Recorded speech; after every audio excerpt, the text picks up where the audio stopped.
ay tayo ay nagkakasama-sama at sinasamahan niyo ako sa aking pamunuan. At sa susunod pa...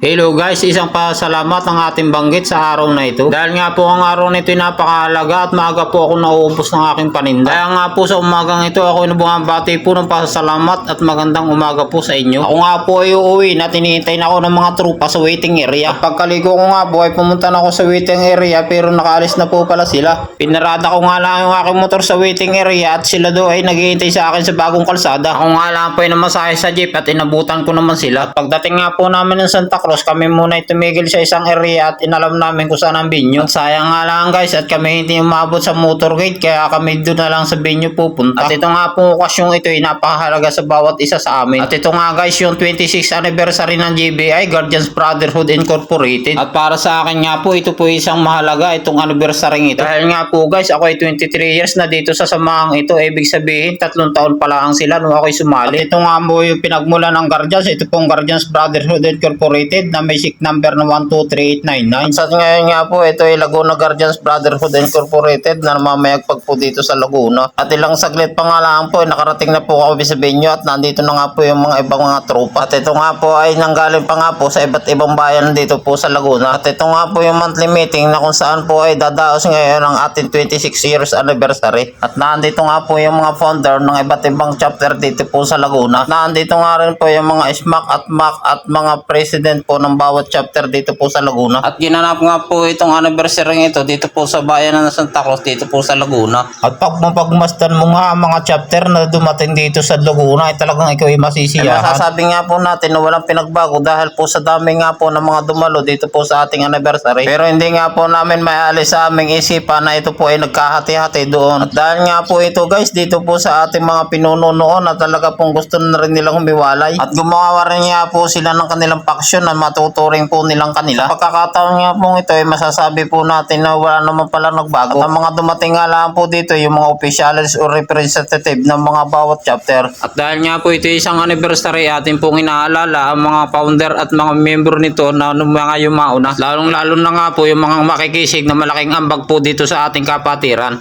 Pamunuan at sa susunod pang magiging pamunuan at muli po hindi ko po kayo iiwan matapos man ang aking termino dahil At yan nga po guys, yan po nagsalitang yan po ang ating presidente ngayon dito po sa Laguna sa Guardians Brotherhood Incorporated, Laguna Chapter. At siya nga po si President JBB Kumong na talaga naman pong napakagaling din. At pag mapapagmasdan mo nga guys, itong mga nakataas ang kamay, yan po ay nanunumpa. Yan nga po yung mga bagong membro na manunumpa po na magiging maganda po ang kanilang pagsali dito po sa ating grupo. At isang patunay nga lang po yan, ang mula noon hanggang ngayon ay patuloy pa rin po ang pamayagpag po ng JBI dito sa Laguna. Dahil nga po yan sa pagdami po at pagpasok ng mga membro nito. At big salute nga po pala sa inyo mga bagong membro. At yan nga po yung ating pagmasdan. Ito po mga nakaputi na nasa likod po ng ating mga opisyalis. Yan nga po yung mga aspirante dito po sa ating sa Guardians Brotherhood Incorporated na bagong papasok. At isa talaga pong patunay po na talaga ang Guardians Brotherhood Incorporated Laguna Chapter ay talaga pong dadami sa mga taong ito. At sa pagkakataon nga pong ito nga po yung ating magkakainan at dahil nga po anniversary talaga pong marami po tayong makakain. At atin nga pong pinapasalamatan ang host po dito sa ating ginawang anniversary ito. Ito po yung bayan ng Santa Cruz. At ganoon din nga po tayo po ay nagpapasalamat sa lahat po ng dumalo at nakaisa dito po sa ating ginanap na anniversary. At doon nga po ating pinapasalamatan lahat po ng mga founder at mga MAC at SMAC na dumalo po dito. At sa lahat nga po ng mga opisyalis po ng Laguna Guardians Brotherhood Incorporated ay hindi na po natin isa-isa. At doon nga po pala sa hindi nakakaalam po sa gawain ng Guardians, sila nga po pala yung nagsasagawa ng mga voluntaryong pagtulong na walang hinihinging kapalit. Tayo nga po nagpapasalamat sa patuloy po na pagdami ng ating mga membro. Dahil isa na po sila sa magpapatuloy na isang magandang gawain ng Laguna Guardians Brotherhood Incorporated dito po sa Laguna. At ako nga rin po ay nagpapasalamat sa ating mga kasamahan ng mga Kalamba chapter na talaga pong matuloy po na nakikisa po dito sa ating. At hanggang dito na lang po ating video. Salamat po.